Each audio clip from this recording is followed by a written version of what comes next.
Nous sommes à une année de la tenue de l'élection générale en République démocratique du Congo, une élection que Denis Kadima, président de la centrale électorale, et tous les membres de la plénière de la CENI attendent organiser avec impartialité, clarté et puis transparence. Une élection voulue également par le parti au pouvoir, l'UDPS et ses alliés qui aspirent à une élection transparente et crédible en République démocratique du Congo en 2023. 2023, c'est déjà dans nos portes et comment les états-majors des partis politiques se préparent quand il y a des questions encore qu'il faut régler. La question sécuritaire, la question liée à l'économie, la question liée au social de la population. Qui sont avec Tshisekedi et qui ne sont pas avec lui. Vous allez découvrir toutes ces questions avec tout ce qui fait la une de l'actualité dans la sphère politique congolaise au cours de cette tribune. À vous la parole qui vous propose votre télévision Bossolo TV. Nous avons ainsi l'honneur de recevoir sur ce plateau pour la énième fois un éminent monsieur qui vient discuter avec nous sur des questions qui touchent sensiblement son parti politique, s'il faut le qualifier ainsi, soit sa plateforme politique Alliance des forces démocratiques du Congo. On a ajouté un A parce que c'est une plateforme qui a des alliés, FDC et alliés. Il s'agit de M. Patrick Makanga qui cadre dans cette plateforme. Avec lui, nous allons discuter à bas interrompu sur toutes les questions s'ils évoquées. Il va aussi nous parler de la santé de leur plateforme à quelques mois des grandes échéances en République démocratique du Congo. Monsieur Patrick Makanga, bonjour. Bonjour, cher Guy Bouchard. Merci beaucoup pour votre invitation de cet après-midi.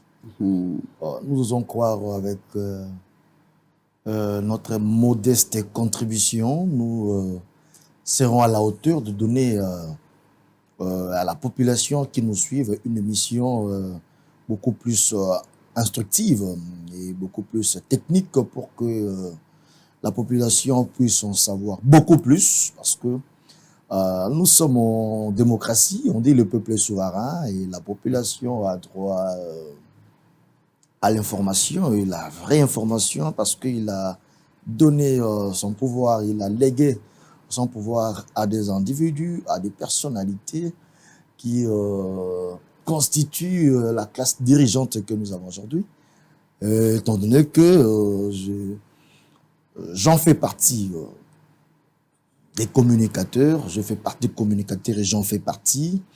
Nous allons croire que la communication sera à la hauteur de donner à la population ce qu'elle attend des gens qui sont aux affaires aujourd'hui. Je vous ai annoncé tantôt que vous étiez cadre au sein de l'FDCA, dont l'autorité morale se trouve être le professeur Modeste Bati Lukwebo, président de l'actuel Sénat, la Chambre haute du Parlement, Bati Lukwebo, président de la Chambre haute du Parlement, incitateur de violence à l'est du pays. C'est comme ça qu'on lui qualifie. On ne sait pas, la MONUSCO pour vous représente quoi en République démocratique du Congo après ces 20 ans de maintien de paix et de stabilité? Incitateur des violences à l'est. Voilà ce que j'ai beaucoup plus retenu. Vous conviendrez avec moi que des violences à l'est et les plus atroces. Contre la MONUSCO, j'aimerais dire, hein, parce que c'est ce que certaines langues, hein, c'est un détail que vous venez d'ajouter, mais néanmoins, permettez-moi de vous dire que la violence à l'est a existé depuis bientôt plus d'une décennie. Pas contre la MONUSCO, hein. Parce que, non, il y a ceci. Il ne faut pas donner l'impression comme si c'est la MONUSCO qui est, ou soit les éléments de la MONUSCO qui sont plus importants que les Congolais. La violence à l'Est date de plus d'une décennie. Il y a des Congolais qu'on coupe avec des machettes comme si c'était de la viande qu'on voulait hacher. Alors, si aujourd'hui on ferait un raccordement pour attribuer à un professeur Modeste Bati Lukwebo, de surcroît sénateur,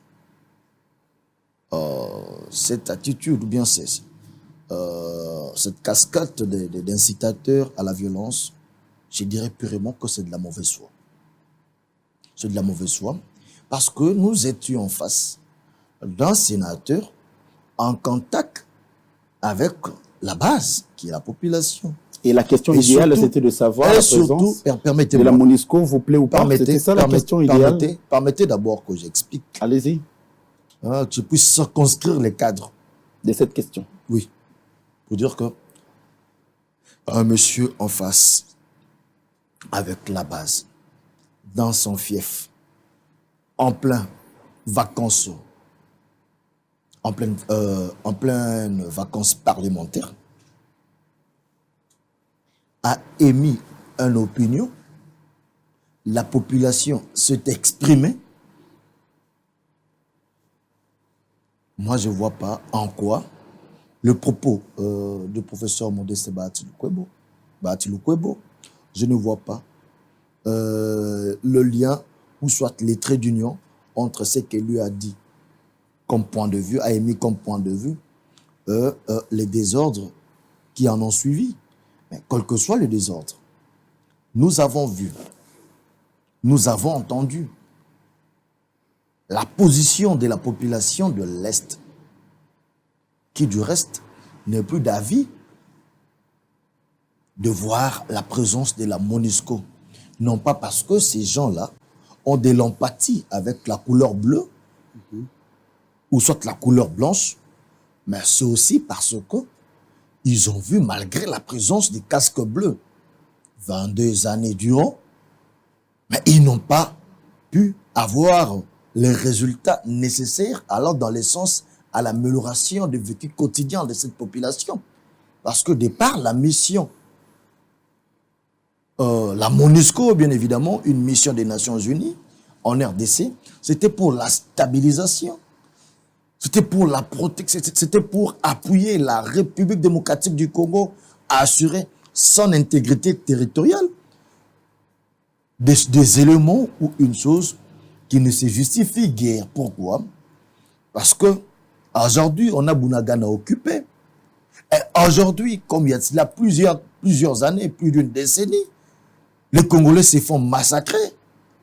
Voilà là des éléments qui ont poussé, qui ont attisé en quelque sorte la colère de la population congolaise d'une manière générale et beaucoup plus particulièrement ceux de l'Est. Donc vous et la goutte d'eau la goutte d'eau qui a débordé la vase, c'est la déclaration de Madame Bintou Keïta lors de son rapport au Conseil de sécurité, disant que la MONUSCO n'est pas à mesure d'appuyer notre armée à mettre hors d'état de nuire ces groupes terroristes du M23 sous prétexte que ce groupe sera suffisamment armé et serait armé sophistiquement. Alors c'est là où tout Congolais se poserait la question de savoir la présence de le pesant d'or de la présence de cette mission 20 ans après qui était censée nous appuyer dans ce sens-là et aujourd'hui se déclare ouvertement incompétente. Donc carrément devons nous assumer que cette mission parte et que nous nous prenions en charge, parce que dans le propos du président, dans le propos du professeur Modeste Bahati Lukwebo, c'était aussi, ça c'est un point que vous devez aussi soulever lors de vos questions dans le média. Il y a que il a demandé aux jeunes d'adhérer massivement dans l'armée pour que nous puissions nous prendre en charge. Il a demandé aux jeunes d'être déterminés pour non pas faire le désordre, mais intégrer l'armée pour que nous puissions prendre en main notre propre destin. Parce qu'il est maintenant prouvé noir sur blanc que la République démocratique du Congo, ainsi que son peuple, se retrouvent victimes d'un complot sur le plan international où la MONUSCO, ou soit les Nations Unies, se déclarent incompétentes. C'est là le plus grand danger. Donc, si vous voulez chercher l'incitateur, la responsabilité de Bahati Lukwebo, si vous voulez chercher l'incitateur des désordres, je vous dirais même beaucoup plus en amont, plutôt en aval, c'est le discours irresponsable de Bintou Keïta, de Mme Bintou Keïta au Conseil de sécurité des Nations Unies, étalant les insuffisances, incapacités ou soit limites de la MONUSCO. C'est ça qui a attisé la colère de la population du Nord Kivu. Ça n'a rien à voir avec le président du Sénat, le président du Sénat que vous défendez avec beaucoup d'ardeur. Même vous qui êtes en face de moi, vous défendez avec beaucoup d'ardeur. Vous êtes Congolais.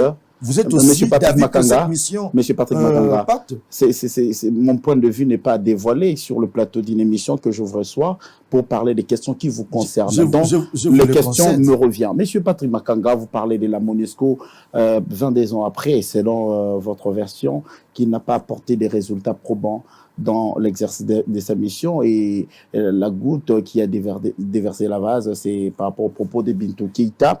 Mais on a vu le corps diplomatique faire la ronde dans le bureau du président du Sénat. C'était pour quel motif après ces déclarations? Le problème est que...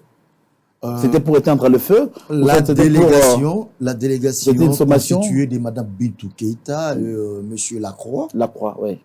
Cette délégation est allée voir maintenant le président d'une institution qui s'appelle le Sénat pour voir comment... Après ses propos. Hein? Après ses propos non, après le ras-le-bol de la population, parce que la délégation a reconnu, il a donné raison à la population dans son ras-le-bol en rapport avec ce qui se passe à l'Est. Il a donné raison à la population et cela se justifie à cause des conditions mauvaises que vive la population de ce coin pendant qu'il y a la présence d'une mission censée l'aider. Censé aider la population. Ils ont compris le ras-le-bol de la population et ils ont même pris l'engagement qu'en attendant leur départ, qu'ils puissent changer leur façon de faire les choses. Ça, cette victoire revient à la population congolaise. On regrette de morts à l'issue de ces manifestations anti-MONUSCO qu'on peut qualifier à l'est du pays. La population civile tuée, on ne sait pas d'où est parti des balles des tirs à balles réelles pour atteindre la population civile. Alors, quelle serait la responsabilité politique du président du Sénat et du président de l'Assemblée nationale et tous les politiques du coin? Non, écoutez, d'abord, mais pour ce qui est des morts, il faut reconnaître que nous devons le dire tout haut et le dire clairement qu'on ne peut pas soutenir la violence sous toutes ses formes, quelles que soient les auteurs, soit du côté de la population ou soit du côté de la MONUSCO. Vous voyez? Parce que je dois aussi soulever un point pour dire que si vous, aujourd'hui, vous dites que vous ne savez pas d'où venait ce bal, je dirais, mais on est où? Parce que la population qui manifestait, cette population était sans armes. La population n'avait pas d'armes. La manifestation a eu à dégénérer. On a vu que la MONUSCO, cherchant à se défendre, a dû tuer la population congolaise. La MONUSCO a versé le sang des Congolais. Vous savez qu'on doit apprendre à dire les choses correctement dans ce pays pour le bien de nos peuples. Et dans le dire correct des choses, devons reconnaître que non, la MONUSCO a tué les Congolais. Et qu'aujourd'hui, sur le banc des accusés, nous n'avons plus que les groupes armés. Il y a aussi la MONUSCO qui est sur le banc des accusés. Parmi, aujourd'hui, cette mission a les sangs des Congolais. Est taché des sangs des Congolais. Pareil que les EDF, le M23, Codeco et j'en passe. La guerre est donc, si vous voulez établir la responsabilité politique dans cela, moi je pense que le gouvernement, ou soit les institutions émanant de la volonté du souverain primaire, ne peut naviguer à contre-courant de ce dernier. Ça veut dire, en d'autres termes, ça veut dire que les chasser carrément. Ça veut dire que, écoutez, ça veut dire que les institutions doivent écouter la population qui ne veut plus de cette MONUSCO. Je vous ai dit, non pas parce que la population a de l'empathie avec la couleur bleue, ou la taille de ces individus. Mais Encore moins leurs engins. Bien évidemment, mais juste parce que ces gens-là ont montré leurs limites. Ils ne sont pas à la hauteur de leur mission, sont attendus par cette dernière. On sous-entend quoi dans la mission qu'a menée 20 ans la MONUSCO, s'il faut puiser dans les coulisses des coulisses? Non, mais la mission de la MONUSCO. Puisqu'on comprend que la MONUSCO n'a rien fait, qu'est-ce qu'on peut comprendre de sa mission en RDC? Mais c'est ce que qu'est-ce qu'elle a fait pendant ces 20 ans, à votre entendement? Mais ce qui est vrai, la MONUSCO, si elle a eu à faire quelque chose dans ce pays, c'est sûrement autre chose que ce qu'elle est censée faire. C'est quoi, c'est autre chose? Je dis, c'est sûrement si elle a eu à faire quelque chose dans ce pays, c'est sûrement autre chose que ce qu'elle est censée faire. Oui. Parce que dans ce qu'elle est censée faire, le bilan est nul. Est nul. 22 ans durant, avec une mission la plus pléthorique du monde dans l'histoire des Nations Unies, et nous produire un bilan nul, non, c'est regrettable. C'est estomacant. Et c'est énervant. C'est énervant. La situation sécuritaire reste jusqu'à l'heure actuelle très préoccupante à l'est du pays. Vous l'avez évoqué tantôt, que la cité de Bunagana et reste toujours occupée malgré les efforts qu'exercent nos forces armées engagées sur le front. Aujourd'hui, le gouvernement congolais, par l'entremise du président de la République, est en train de mettre le bouchée double afin que l'est du pays soit pacifié et que la paix règne comme il se doit. Le Rwanda, indexé par les Nations Unies, le Conseil de sécurité, le président de la République qui l'avait dit, personne n'avait cru. Aujourd'hui, le Rwanda est devant le projecteur du monde étant que nation qui agresse la République démocratique du Congo. Par rapport à cela, on voit l'ambassadeur rwandais sur le sol congolais en train de faire ses courses normalement, circuler normalement, et nos relations avec le Rwanda restent toujours intactes. Quelle attitude doit prendre le gouvernement congolais par rapport au Rwanda? Il y a déjà eu des mesures. Rwandair n'atterrit plus en RDC, vous le savez. C'est une mesure, mais qui n'a pas eu d'impact sur le Rwandais. Nous avons coupé la coupe. Non, le Rwandair a perdu. Mais ça, je vous informe. Mais ça, quel impact sur le Rwanda? Non, écoutez, Rwandair a perdu, c'est une entreprise rwandaise. Mais ça impacte quoi aujourd'hui? Elle a perdu. Quand on donne des sanctions, Non, écoutez-moi. Rwandair a perdu en termes de moyens financiers. Parce que la majeure partie des vols de Rwandair, le passager en majeure partie étaient des Congolais. Donc c'est un manque à gagner dans les affaires. Si vous gagnez $1000, que vous commencez, vous avez fait un rabais pour commencer à gagner $500, c'est une perte. Donc en termes des investissements, ça compte beaucoup. Ça affecte l'économie rwandaise en quoi? Non, écoutez-moi. Parce qu'aujourd'hui, il n'y a eu aucun communiqué. Écoutez. Frustrant le gouvernement rwandais en disant que Rwandair... Bien sûr, vous n'avez pas vu ça. Il fallait voir, il argumenter, je vous suis. Il fallait voir la communication du Rwandair après que le gouvernement congolais ait eu à... Alors, quelle attitude à prendre, M. Patrick Makanga? Il y a ceci. Néanmoins, on ne doit pas... C'est vrai, votre question de savoir quelle attitude à prendre après cette reconnaissance doit d'abord en quelque sorte trouver en partie, soit partiellement satisfaction parce que le gouvernement a y à prendre position sur cela, sanctionnant le Rwanda ouvertement, coupant, voire même toute forme de coopération. Mais on voit Vincent Karega. La suite, pour vous dire que la diplomatie ne se fait pas sur base des émotions.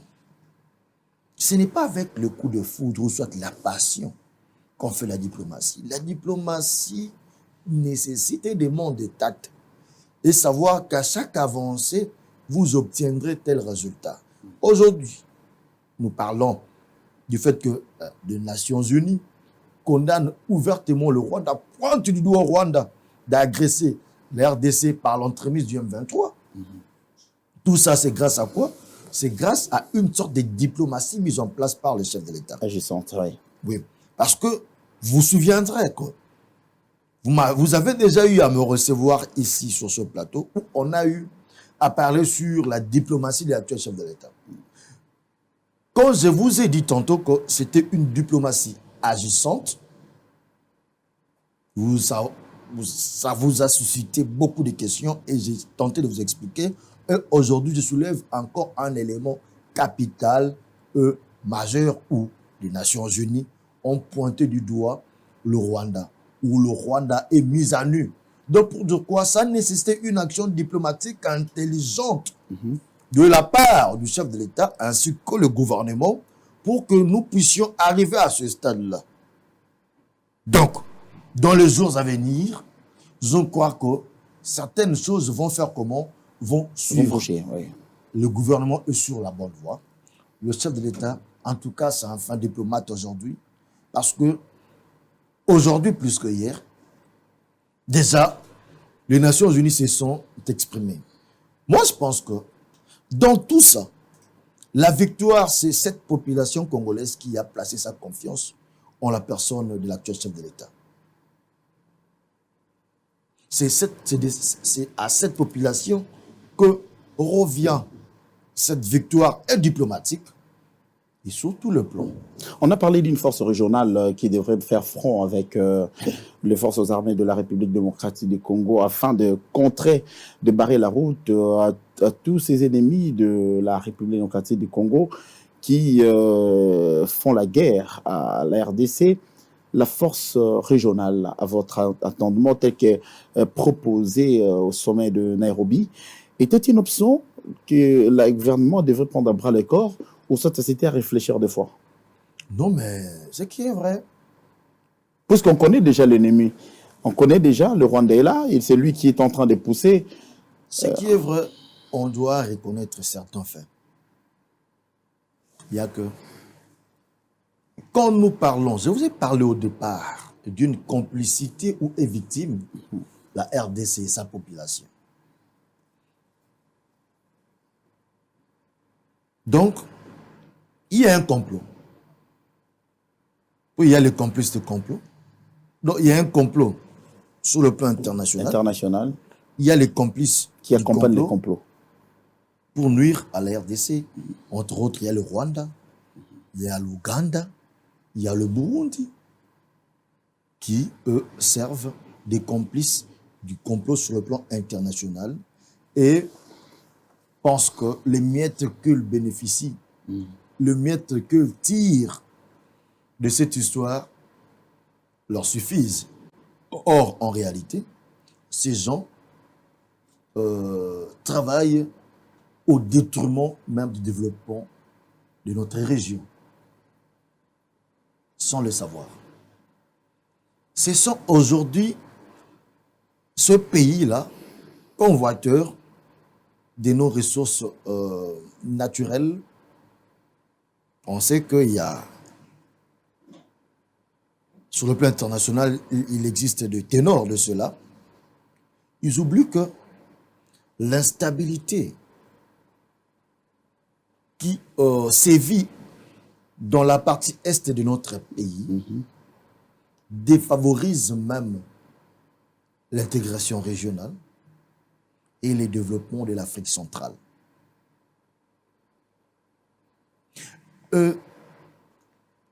Le sous-développement de l'Afrique centrale, ce manque de l'intégration sur le plan régional, c'est le vœu de cette communauté internationale parce que eux aujourd'hui œuvrent sous une forme, eux œuvrent sous la forme du néocolonialisme. Ils œuvrent sous la forme du néocolonialisme.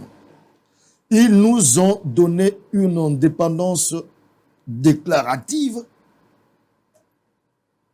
plutôt qu'une vraie indépendance. Après la déclaration de l'indépendance, ces gens, les colons, les colonisateurs ont quitté le sol africain Mais ils ont mis en place les Africains pour essayer de coloniser encore les Africains.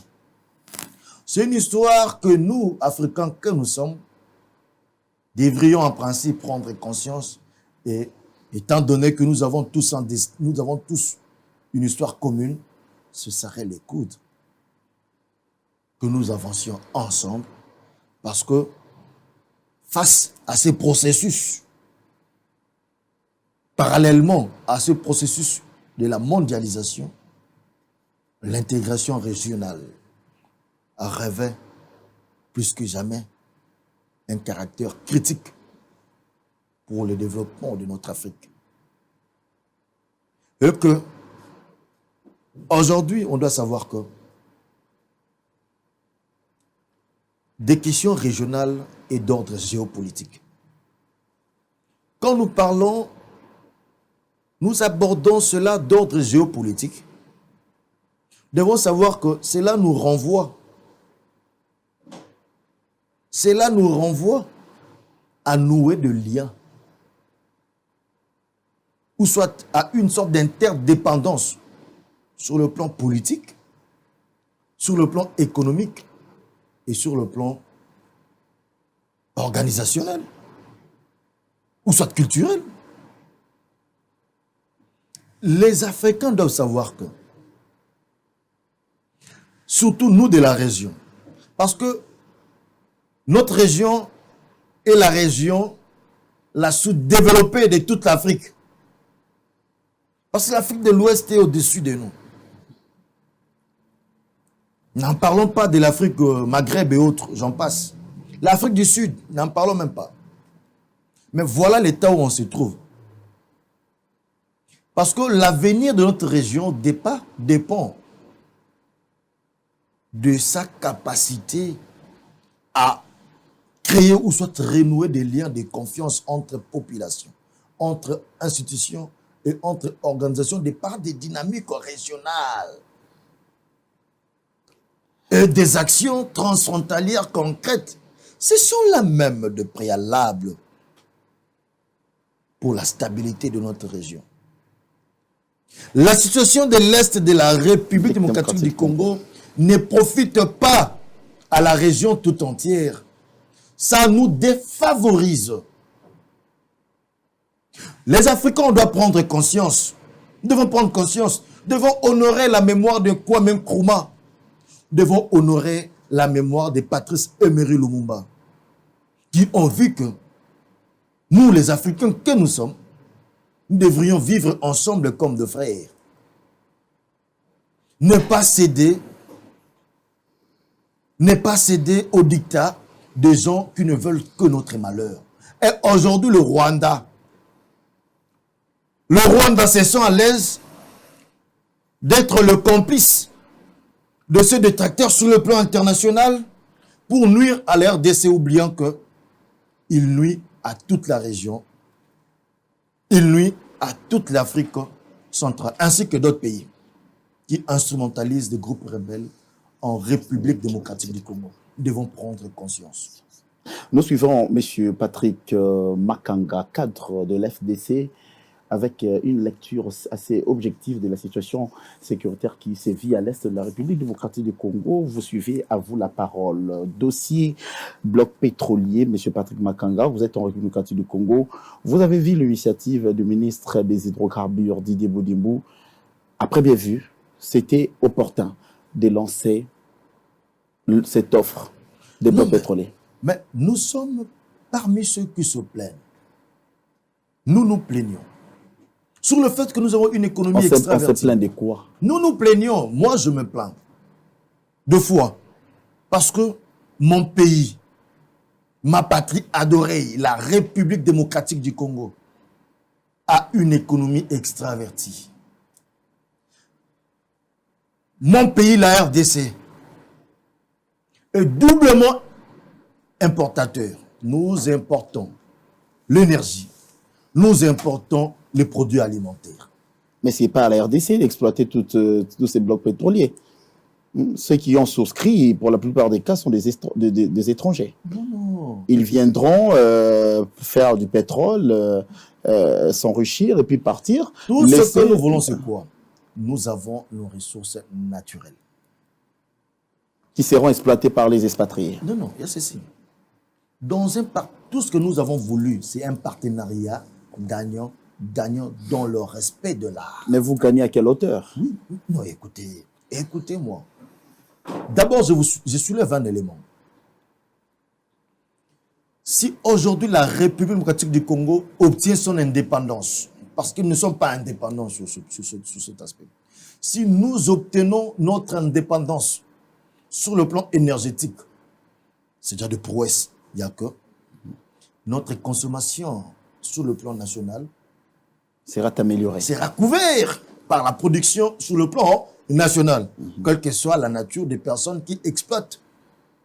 Vous voyez, qui exploitent le bloc. Mais néanmoins, on ne va plus dépendre de l'énergie qui vient de la Russie. Nous n'allons plus dépendre des énergies qui viennent d'ailleurs, qui d'ailleurs, un état des choses qui ne nous rend pas indépendants. Mais aujourd'hui, la RDC pourra consommer de l'énergie fabriquée ici chez nous. Vous savez, qu'est-ce que la RDC gagne? Il y a les taxes. Qu'est-ce que la RDC gagne? Il y a la création des emplois. Qu'est-ce que la RDC gagne? Ça peut booster l'industrie économique. La production industrielle. Est-ce qu'on peut comparer les blocs pétroliers de la RDC par rapport à ce qui se trouve par rapport, par exemple, au Congo-Brazzaville et au Gabon? Vous devez savoir qu'il y a des publications aujourd'hui qui disent clairement que la RDC a la réserve de l'énergie du monde dans les jours à venir. Ce ne sont pas des spéculations. Hein? Non, ce ne sont pas des spéculations. Ce sont des études. Parce qu'aujourd'hui, nous avons 32 blocs pétroliers et gaziers. Nous en avons 32 avec le gazier. Donc, aujourd'hui, la RDC est en train de se réveiller. Parce qu'avec l'actuelle politique du chef de l'État, qui du reste a eu à mettre en place des mécanismes de contrôle des circuits financiers pour renflouer le caisse de l'État en combattant la corruption, les détournements des deniers publics, la prédation financière par le biais de l'IGF, il a encore diversifié l'économie congolaise. Aujourd'hui, en dehors de l'exportation des matières premières à l'état brut, nous pouvons soit exporter, consommer, parce que là c'est différent. On va consommer ici en RDC, ou soit voire même exporter de l'énergie. Alors, M. Patrick, donc ça entre dans la diversification de notre économie. Parce que en termes des exportations, la RDC exporte à plus ou moins 90% de matières premières à l'état brut. Maintenant, avec cette diversification de l'économie, nous aurons la possibilité d'exporter du manufacturé, du produit fini, transformé, du pétrole. On peut exporter du pétrole, ça va augmenter, ça va renflouer encore le caisse de l'État. Pourquoi? Parce qu'en exportant, on aura beaucoup de devises et nous rendrons notre monnaie comment? Forte. Alors, M. Patrick Bakanga, là même quelqu'un qui touche 300-400 000 francs congolais obtiendra gain de cause avec ces 400 000 francs congolais. Pourquoi? Parce qu'avec une quantité accrue des exportations, notre monnaie sera très forte parce que la valeur des exportations sera largement au-dessus des importations. Vous voyez ce que ça crée? Ça renforce notre monnaie. On peut te payer 400 000, tu sais, nous, les deux bouts du monde. Alors, M. Patrick Makanga, nous pensons en tout cas que ça sera un effet d'entraînement dans tout ce qui est nous possédons comme ressources naturelles. On a le bois, on a l'eau, on a tout, au-delà du pétrole. La RDC a besoin de se développer dans ces différents domaines. Je crois que ce même appel d'offres qui est lancé pour les blocs pétroliers va inspirer aussi le ministère de l'Environnement à penser juste pour booster l'économie congolaise, hein, qui a aussi besoin de ces coups de pouce. Peut-être dans le volet politique, vous avez dit tantôt que vous étiez de l'FDCA. Aujourd'hui, de manière rapide, le relation entre le président de la République et le président du Sénat sont comment à l'heure actuelle? Non, mais les relations ne peuvent qu'être beau fixes parce que vous souviendrez avec moi que si le chef de l'État a eu à mettre un terme avec cette histoire, avec le FCC, c'était parmi les raisons, c'était de jeter des passerelles, des communications entre institutions dans un travail harmonieux. Donc, on ne peut pas aujourd'hui parler des relations qu'il y a entre institution président de la République et institution Sénat. On ne peut plus se poser des questions sur cela. Automatiquement, il y a une communication en parfaite harmonie.